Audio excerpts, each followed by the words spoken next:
Bonjour à tous, bienvenue sur notre talk show, je suis Fabiola. Et moi je suis Jenny. Nous sommes ravis de vous accueillir encore pour ce talk show. Nous allons parler aujourd'hui du fait d'être le compagnon ou la compagne d'une personne célèbre. Yes, c'est ce qu'on veut tous, n'est-ce pas? On veut tous ça. Ou pas.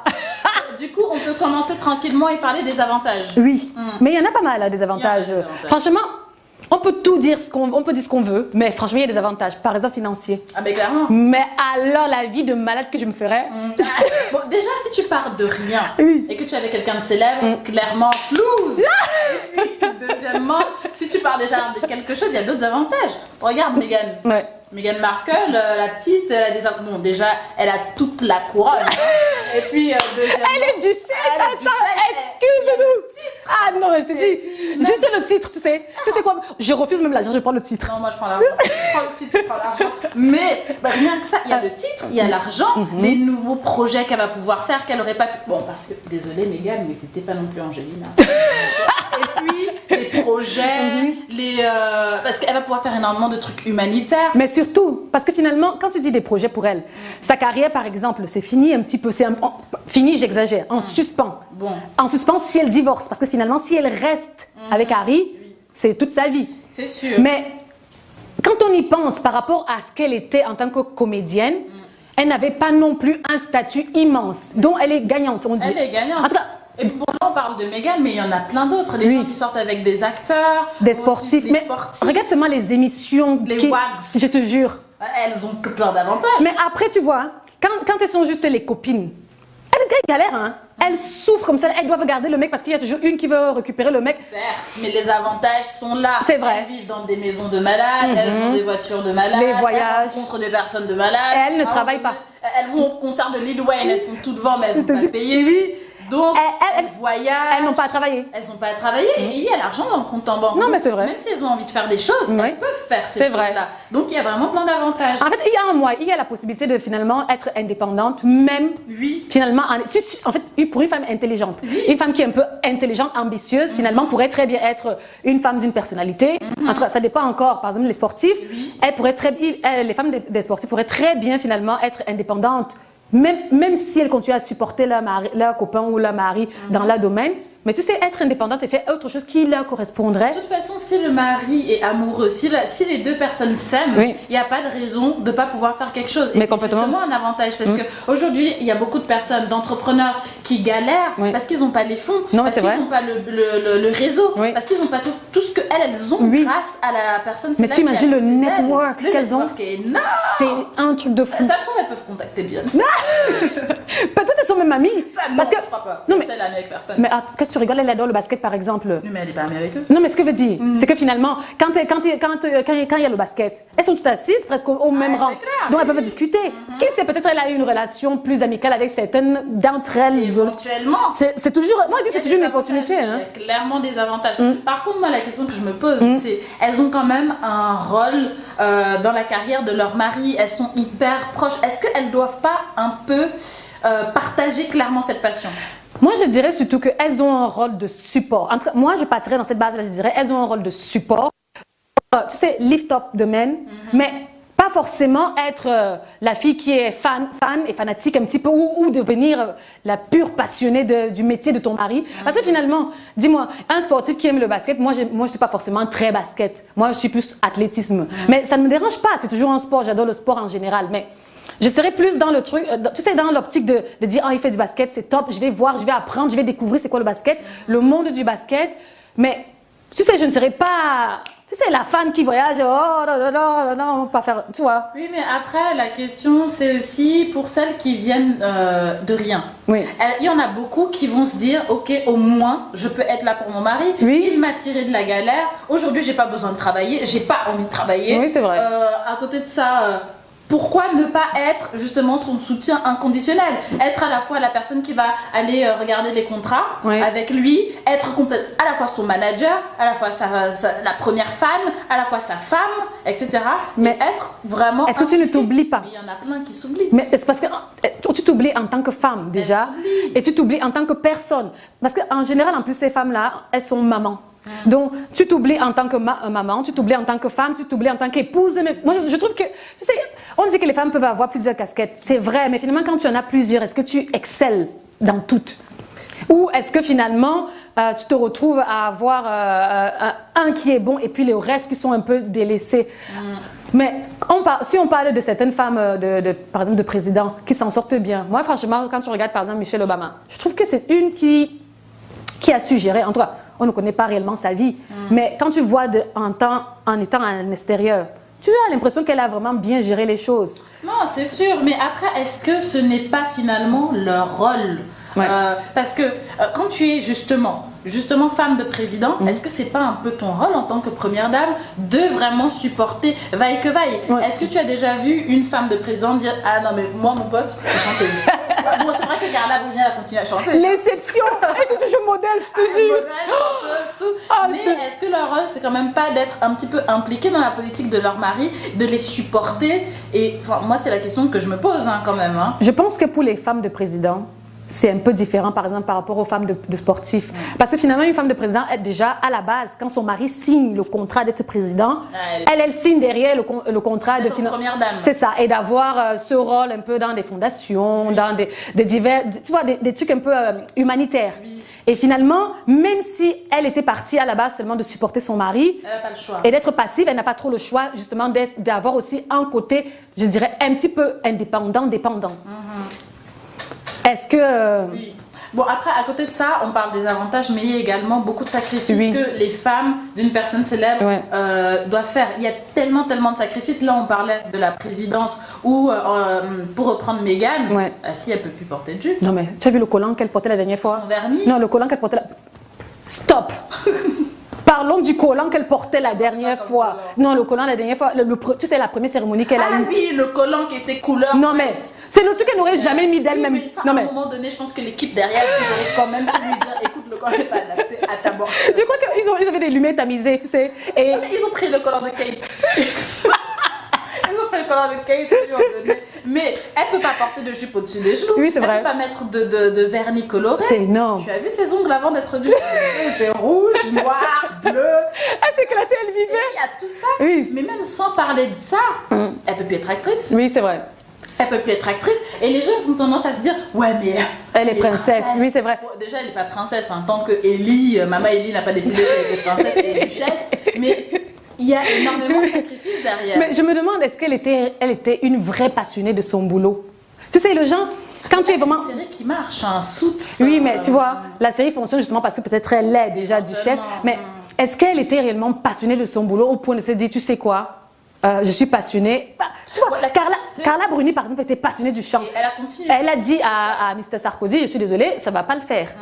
Tu vois. Le protocole anglais est quand même hyper plus chaud que le protocole de la présidence. Après, c'est la monarchie moi, aussi. Moi, ce que je trouve qui est galère dans les sacrifices, c'est que tu perds ton indépendance. Quand tu deviens la femme de quelqu'un, quand la personne est tellement connue, genre être la femme de Johnny, tu deviens... Tu perds ton indépendance. Toi-même, tu deviens un petit peu moins que lui parce que c'est lui la star à la maison. Et tu dois un peu lui laisser ce truc-là. Mais c'est ça qui est triste. Ça fait un peu comme les enfants capricieux, tu sais. Oui. Je suis sûre que de temps en temps, il y en a certains qui... Mais c'est moi qui ramène. C'est moi la star. C'est moi le chanteur. Non, mais... Quoi, ma gueule? Alors, on ne parle pas en freestyle. Mais les conséquences, justement, c'est que tu perds ton indépendance. Et quand tu perds ton indépendance, je pense quand même que tu perds énormément en toi, en confiance en toi. Je pense. Et ça, tu vois, ça, c'est le truc qui me dérangerait un petit peu. Après, je pense qu'il y a certains hommes qui réussissent à amener leur femme. Tu sais, un peu comme la femme lift up the man et le man derrière, il lift the woman. Il est là, il dit, chérie, je t'ai connue, tu étais une femme indépendante, tu étais une femme forte, je veux que tu restes comme ça. C'est pas parce que ma carrière prend un petit peu l'espace, prend un peu l'énergie qu'on va se retrouver à toi, soumise un petit peu à moi, à ce que je suis en train de faire. Je veux que le mari soit... Oui, en fait, il faut que le mari soit aussi, tu sais, supportif. Un peu le genre, chérie, non.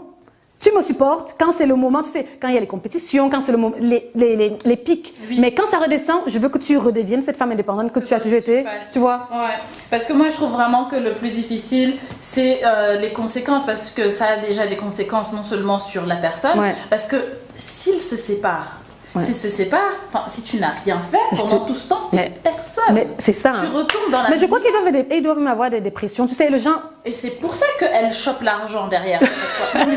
Le divorce, parce que si tu sors et que tu n'as rien, déjà t'es pas sûr de garder le titre de duchesse, tu prends l'argent. Mais parce que sinon elles descendraient, elles ont tellement supporté le mec, ou d'ailleurs ils ont peut-être supporté la fille en question, que derrière, s'il y a un divorce et que l'autre il a des avocats de malade, il n'y a rien. Non, mais c'est vrai. Il y a rien derrière. Donc, mais après, tu vois, je trouve qu'il y a certains, tu vois, par exemple, Marc. Elle, par exemple, si elle divorçait de Harry, finalement, elle retrouverait sa carrière. Et peut-être même un pic, puisqu'elle aurait été duchesse. D'ailleurs, elle garde le statut. Garde le titre. Peut-être ça aiderait sa carrière, elle. Mais en général, finalement, on parle seulement des femmes, mais en fait, ça vaut pour les hommes aussi. Il y a beaucoup de chorégraphes qui sortent avec le chorégraphe de Britney. Bah oui, par exemple. Bah oui. Et puis même, c'est pas Jennifer Lopez qui est sortie aussi à un moment donné avec. Oui, je crois. Madonna avec Jesus, etc. Le Jesus, il n'était que le compagnon de Madonna. Non, mais c'est vrai. On a même tapé qu'il était chorégraphe à la base, qu'il était un petit peu ça. Mais complètement. Il était le copain Jesus de Madonna. Et il n'était que ça. Et il n'a pas réussi à sortir de ça. Mais justement. Mais est-ce que finalement, ça n'a pas un petit peu donné un boost à sa carrière lui aussi, parce que finalement... Mais ça fait partie des avantages. C'est vrai. Ça fait partie des avantages, ça booste clairement la carrière à chaque fois de sortir avec quelqu'un. Aujourd'hui, si peu importe avec qui tu sors, si une carrière de... D'ailleurs, même si c'est pas quelqu'un qui est connu, sortir avec quelqu'un de riche, ça te booste. Qui a un beau statut. Un beau statut dans la société, qui n'est pas forcément sous les feux des projecteurs, ça te booste énormément de choses. C'est un moyen de faire beaucoup de trucs. Mais complètement, en fait. Mais la question la plus importante, c'est est-ce qu'il faut se contenter d'être le compagnon, d'être la compagne d'un tel.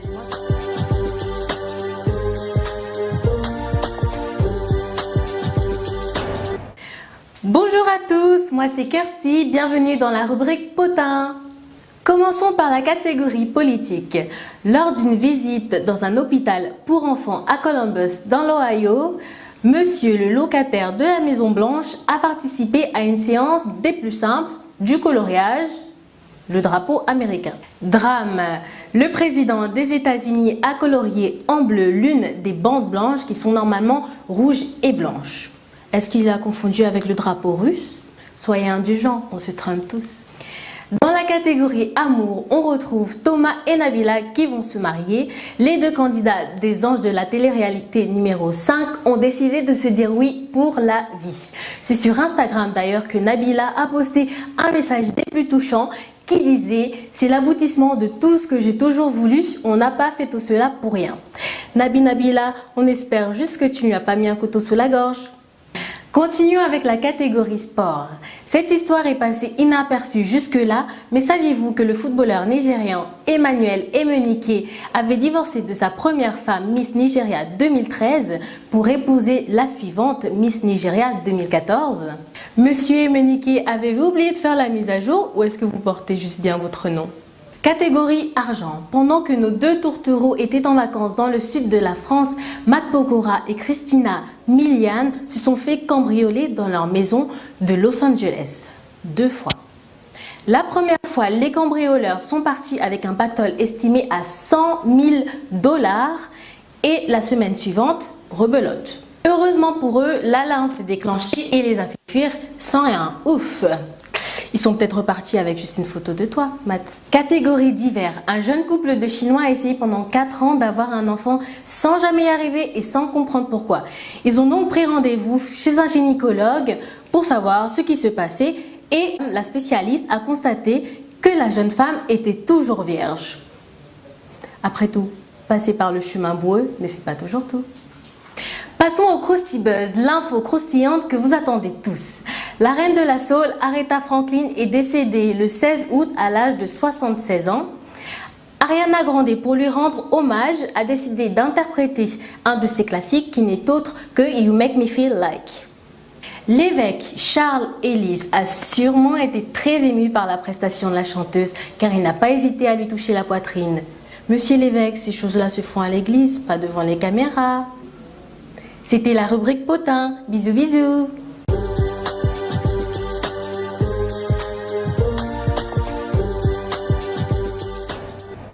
Mais la question la plus importante, c'est est-ce qu'il faut se contenter d'être le compagnon, d'être la compagne d'un tel. Personnellement, je sais qu'avec ma personnalité, je sais pas vous, mais avec ma personnalité, j'aurais trop de mal. Je pense que je serais supportive de mon homme, mais de malade, tu sais.